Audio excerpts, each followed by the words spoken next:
एक झूठ को छुपाने के लिए 100 झूठ बोलने पड़ते हैं। बचपन में हम सब ने ही पढ़ा था और अभी संचार साथी के साथ भी कुछ ऐसा ही हो रहा है और मैं कुछ भी हवा में नहीं बोल रहा। इस वीडियो के अंदर मैं ऐसे फैक्ट रखूंगा जिसको देखने के बाद तुम भी मानोगे सरकार ने कितना ही बड़ा ब्लंडर कर दिया सिर्फ इस ऐप की सच्चाई को छुपाने के लिए। अब इससे पहले मैं बात करूं ये ऐप एक्चुअली में स्पाईवेयर है या नहीं, हम जान लेते हैं संचार साथी है क्या। संचार साथी गवर्नमेंट के द्वारा बनाया गया साइबर सिक्योरिटी प्लेटफॉर्म है जिसकी शुरुआत 2023 में हो गई थी एज ए वेब पोर्टल और 2025 में अब ये एक एप्लीकेशन है। और जब इसकी शुरुआत हुई थी तो इसको इस तरीके से मार्केट किया गया था, ये आम लोगों की सुरक्षा के लिए बनाया गया है और इसके फीचर्स भी कुछ ऐसा ही बताते हैं, जैसे कि अगर आपका फोन खो जाए और अपने फोन को ब्लॉक करना चाहते हो, अपने फोन की IMEI नंबर को ब्लॉक करना चाहते हो, पहले ऐसा करने के लिए आपको पुलिस स्टेशन जाना पड़ता था, FIR लिखवानी पड़ती थी। लेकिन संचार साथी आने के बाद अब ये काम आप घर पे बैठे बैठे कर सकते हो या फिर किसी साइबर कैफे में जाके कर सकते हो। प्लस इस ऐप के जरिए आप ये चेक कर सकते हो आपकी आईडी पे कितने सारे सिम कार्ड खरीदे हुए हैं और जैसे ही अगर आपको कोई अनवेरिफाइड सिम कार्ड दिखता है आपके नाम पे तो घर बैठे बैठे आप उस सिम कार्ड को ब्लॉक कर सकते हो। पहले ऐसा करना बिल्कुल भी पॉसिबल नहीं था। प्लस इसके अंदर एक टूल है जिसको हम बोलते हैं चक्षु। इसके जरिए अगर आपको कोई भी स्कैम कॉल या फ्रॉड कॉल आता है तो ये आपको अलर्ट कर देता है। तो देखा जाए फ्रॉड से बचने के लिए ये एक बहुत ही बेहतरीन एप्लीकेशन है। गवर्नमेंट ने इसका इस्तेमाल करके 7 लाख से ज्यादा हैंडसेट को रिकवर किया है और लगभग 3 करोड़ से ज्यादा फर्जी सिम कार्ड को ब्लॉक किया है। और गवर्नमेंट का ये दावा झूठा भी नहीं है, इसका अंदाजा आप इस चीज से लगा सकते हो 2025 तक इसको 1 करोड़ 40 लाख से ज्यादा लोगों ने डाउनलोड कर लिया। प्लस ये ऐप अगर पॉपुलर होता है तो गवर्नमेंट के हिसाब से काफी ज्यादा नुकसान होने से बचा जाएगा, क्योंकि डेटा के माने तो अकेले 2024 में 22 से 23 हजार करोड़ का लॉस हुआ था सिर्फ साइबर सिक्योरिटी फ्रॉड के कारण। लेकिन अब आप कहोगे ये ऐप इतना बेहतरीन है तो इस पे इतनी कंट्रोवर्सी हो ही क्यों रही है, तो इसके पीछे छुपा है एक बहुत ही गहरा ट्विस्ट। तो कहानी की शुरुआत होती है 28 नवंबर 2025 जब गवर्नमेंट ने सुमड़ी में सारे के सारे फोन कंपनी को एक नोटिस भेजा कि अगले 90 दिन के अंदर आप जो भी फोन मैन्युफैक्चर कर रहे हो उसके अंदर ये ऐप को प्री इंस्टॉल करो और इसको किसी भी तरीके से डिसेबल नहीं किया जा सकता, किसी भी तरीके से अनस्टॉल नहीं किया जा सकता। इसके अलावा गवर्नमेंट ने कहा जैसे ही फोन रिस्टार्ट हो सबसे पहले ये ऐप दिखना चाहिए, पूरे समय ये ऐप डिवाइस के अंदर काम करते रहना चाहिए। प्लस जो फोन मार्केट में ऑलरेडी है कंपनी से कहा गया आप एक ऐसा सॉफ्टवेयर लाओ जिसके अंदर संचार साथी को मैंडेटरी किया जाए। और गवर्नमेंट ने सारे टेलीकॉम कंपनी को बोला कि ऐसा हम आपको करने के लिए इसलिए बोल रहे हैं क्योंकि हम चाहते हैं इंडिया के अंदर साइबर क्राइम पूरी तरीके से कम हो। इसके अलावा इस ऐप के अंदर एक ऐसा फीचर था जो आपके फोन को आपके परमिशन के बिना कभी भी बंद कर सकता है अगर सरकार चाहे तो। अब जैसे ही ये चीज कंपनी तक पहुंची तो बहुत सारी कंपनी चुप रही, लेकिन एप्पल ने पब्लिकली डिक्लेयर कर दिया गवर्नमेंट उनसे ये सब करवा रही है और वो इसके सख्त खिलाफ है, वो इस ऐप को मैंडेटरी नहीं करेगी क्योंकि उनके हिसाब से ये ऐप अगर फोन में आता है तो ये लोगों की प्राइवेसी के साथ खिलवाड़ है। अब देखो एप्पल का मार्केट शेयर पूरे इंडिया में सिर्फ 10% के आसपास भी नहीं है, इसके बावजूद एप्पल का इन्फ्लुएंस पूरे टेक इंडस्ट्री में सबसे ज्यादा है। और इसी को देखा देखी करके जो बाकी कंपनी थी जिनके पास ये नोटिस गया उन्होंने भी इस ऐप को मैंडेटरी करने से मना कर दिया। और ऐसा भी नहीं है एप्पल ने ये पहली बार किसी गवर्नमेंट के साथ किया हो,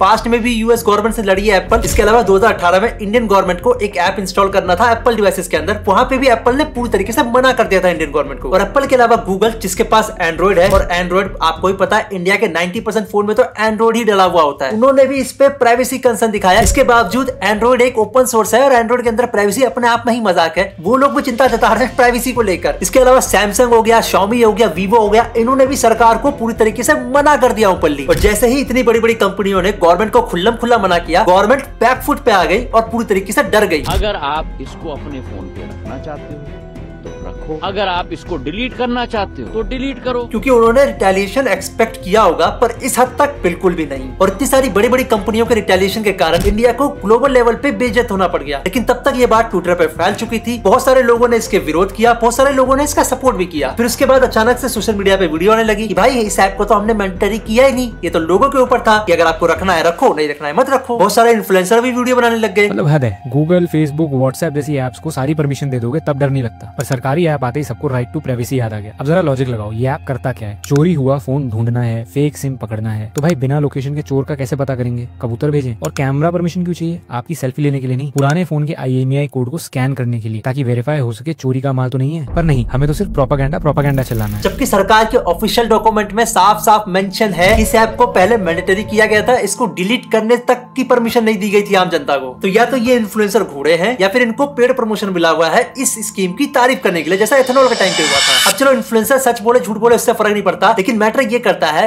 बड़े बड़े लोग यहाँ तक कि बीजेपी के स्पोक पर्सन तक झूठ बोल रहे हैं। ये जो ऐप है ये आपके मैसेजेस नहीं पढ़ सकती है, संचार साथी आपके कॉल नहीं सुन सकती है, पर्सनल डाटा तक नहीं पहुंच सकती है। कुल मिलाकर उनके हिसाब से ये एक anti theft anti fraud application है, लेकिन ये भूल गए कि जब आप एप्लीकेशन को ऐप स्टोर प्ले स्टोर पर डालते हो तो वहां पे आपको मेंशन करना होता है कि आप इस ऐप के अंदर कौन कौन सी परमिशन ले रहे हो। फिर उसके बाद गूगल प्ले इसको वेरीफाई करता है, ऐप स्टोर इसको वेरीफाई करता है, फिर जाके वो उसको पब्लिक के लिए लिस्ट कर देता है और सारी जानकारी पब्लिक के लिए छोड़ देता है। और यहीं पे इस ऐप को हेट करने का रीजन सामने आता है। अगर इस ऐप के अंदर ये सब फीचर है तो पब्लिकली एक्सेप्ट करो ना, ये मैसेजेस पढ़ सकता है, कौन सी बड़ी बात है, मैसेज पढ़ लिया, फोटो देख लिया, फाइल्स देख लिया, न जाने कितने ही एप्लीकेशन के पास ऐसी परमिशन होती है। तो आप इस चीज को छुपा ही क्यों रहे हो? प्लस इस गवर्नमेंट की जो ट्रैक हिस्ट्री रही है सच को छुपाने की, वो पहली बार नहीं है। यमुना के केस में देख लो, घाट बना के यमुना साफ कर दी इन लोगों ने, AQI मशीन पे मैनिपुलेशन कर रहे हैं। तो सच छुपाना तो इनका पहली बार नहीं है, कई बार किया है, लेकिन इस एप्लीकेशन में सच छुपाने की ऐसी कौन सी नौबत थी? ये कोई बड़ा सच भी नहीं था जिसको आप छुपा रहे हो। फेसबुक हो गया, टिकटॉक हो गया, व्हाट्सएप हो गया, न जाने कितने ही एप्लीकेशन है जो आपकी डेटा इस तरीके से लेते हैं। बस फर्क ये है वो एप्लीकेशन ये डेटा लेते हैं टारगेटेड एडवर्टाइजमेंट को चलाने के लिए या फिर आपके हिसाब से एडवर्टाइजमेंट को चलाने के लिए। वहीं दूसरी तरफ गवर्नमेंट के ऊपर एलिगेशन लगा है कि ये इस ऐप का इस्तेमाल करके स्नूपिंग करेगी, यानी कि जासूसी करेगी, क्योंकि गवर्नमेंट के हिसाब से अप्रैल 2026 से एक कानून लाया जाएगा जिसमें ये आपके व्हाट्सएप मैसेजेस, यहाँ तक कि आपके बैकअप, iCloud बैकअप सब कुछ चेक कर सकती है अगर इनको आपके ऊपर शक होता है तो। इसके अलावा सरकार ने 2023 में एक ऐसा कानून बनाया जिसके तहत वो अपने एजेंसी या फिर अपने लोगों को बहुत ही हद तक प्राइवेसी प्रोटेक्टेड रखते हैं। मतलब ये लोग आम जनता का चेक कर सकते हैं, किसी और अपोजिशन नेता का चेक कर सकते हैं, लेकिन जब बात आएगी खुद की एजेंसी की, इलेक्शन कमीशन नहीं, इलेक्शन कमीशन की है क्या? इसके अलावा इस एप्लीकेशन में ये भी देखा जा सकता है कि आपने किसको कॉल किया, कब कॉल किया, कहां कॉल किया, किसको मैसेज किया, क्या मैसेज किया, वगैरह वगैरह। आपके फोन में कौन सा डेटा है, कौन सी फोटोज है, ये भी सरकार चेक कर सकती है इस एप्लीकेशन के जरिए। तो अगर आप अपने बंदी को कोई फोटो भेज रहे हो वैसी वाली, तो वो भी सरकार देख पाएगी। अब देखो, एप्लीकेशन तो काफी अच्छा है अगर इसका ढंग से इस्तेमाल हो, लेकिन सरकार के जो कारनामे रहे हैं, सच को छुपाना हो गया, AQI मैनिपुलेशन हो गया, तरह तरह के झूठ हो गए जो उन्होंने पास्ट में किए हैं, उसको मद्देनजर रखते हुए अपोजिशन आवाज उठा रही है सरकार के खिलाफ कि ये इस ऐप का इस्तेमाल करके उनके ऊपर नजर रखेंगे। उनके हिसाब से ये एक दूसरा पेगासस है। जिनको पेगासस के बारे में नहीं पता, तो ये एक ऐसा स्पाईवेयर है जिन्होंने कितने ही बड़े बड़े जर्नलिस्ट, कितने ही बड़े बड़े नेताओं की बैंड बजा के रख दी। उनके फोन में रह के भी किसी को पता ही नहीं चला उनके फोन में एक स्पाईवेयर डाला हुआ है। इसके अलावा अपोजिशन का मानना है सरकार उनके फोन को कभी भी बंद कर सकती है, लेकिन यहाँ भी अपोजिशन एक नंबर की घोड़ी है। सरकार आपके फोन को बंद क्यों ही करेगी? बंद करके तो सरकार अपना ही नुकसान करेगी। अगर उनके आपके ऊपर जासूसी करनी है तो वो तो कभी आपका फोन को बंद होने ही नहीं देगी, वो तो पता भी नहीं चलने देगी आपके फोन में स्पाईवेयर है, तो कभी भी बंद कर देगी आपका फोन। ये तो पॉसिबल ही, हाँ अगर आप चोरी का फोन चला रहे हो तो अलग बात है। इसके अलावा सरकार पे भरोसा न करने का एक मेजर कारण है इनके पास कोई भी अच्छा इंफ्रास्ट्रक्चर है ही नहीं टेक को लेके। एग्जांपल के लिए कोई भी सरकारी वेबसाइट खोल लो, यहाँ तक कि पासपोर्ट की वेबसाइट खोल लो, इतनी घोड़ी वेबसाइट है, काम करने का मन नहीं करता उस वेबसाइट पे, फॉर्म भरने तक का मन नहीं करता। प्लस इन लोगों ने आधार कार्ड में ऑलरेडी इतना बड़ा डेटा लीक करवाया है कि आज हैकर्स के पास आपका नंबर, फोन, एड्रेस सब कुछ ही है। इसके अलावा इंडिया के ज्यादातर लोग सरकार से ज्यादा प्राइवेट टेक कंपनीज पे भरोसा करते हैं जो यूएसए में पड़ी हुई है, और उन पे भरोसा करने का कारण इसलिए है क्योंकि यूएसए में मार्क ज़करबर्ग के ऊपर बड़ी बड़ी मीडिया ने इतना प्रेशर बनाया कि मार्क ज़करबर्ग को सॉरी बोलना पड़ गया सिर्फ प्राइवेसी इशू को लेके। We didn't take a broad enough view of our responsibility, and that was a big mistake. It was my mistake, and I'm sorry. Plus ये ऐप उतना भी काम करनी जितना आपको लग रहा है। आसान भाषा में अगर 6 फोन चोरी होते हैं तो एक ही फोन को सरकार ढूंढने में कामयाब होती है। प्लस जो ऑर्गेनाइज क्राइम होते हैं, बड़े बड़े फ्रॉड होते हैं, वो कभी भी चोरी के फोन से नहीं होते। उनके पास पता नहीं कितने ही तरीके के टूल होते हैं, कितने ही तरीके के IMEI क्लोनिंग के डिवाइसेस होते हैं, तो उनको इस ऐप से पकड़े जाना पॉसिबल ही नहीं। प्लस अगर आपका फोन कभी चोरी हो जाता है और पुलिस स्टेशन जाते हो, आपको पता ही इंडिया की पुलिस कितनी घोड़ी है, लगभग 99% तो ऐसे ही घोड़े हैं। वहां पे आपको ऐसा टकला मिलेगा जो वकीलों तक से भिड़ जाता है, तो आम जनता से तो समझ जाओ कैसा ही सलूक करते होंगे ये। इन द एंड में यही कहूंगा, संचार साथी है तो बहुत ही अच्छा है, रखना है रखो, नहीं रखना मत रखो, मैं कौन होता हूँ बोलने वाला। बाकी that's all today guys, I hope आपको मजा आया होगा। नहीं मजा आया कोई बात नहीं, न्यूज़ बॉय के कमेंट सेक्शन में गाली देके आओ, पर चैनल को सब्सक्राइब मत करना। हम मिलते हैं आपसे अगली वीडियो में, तब तक के लिए सायोनारा।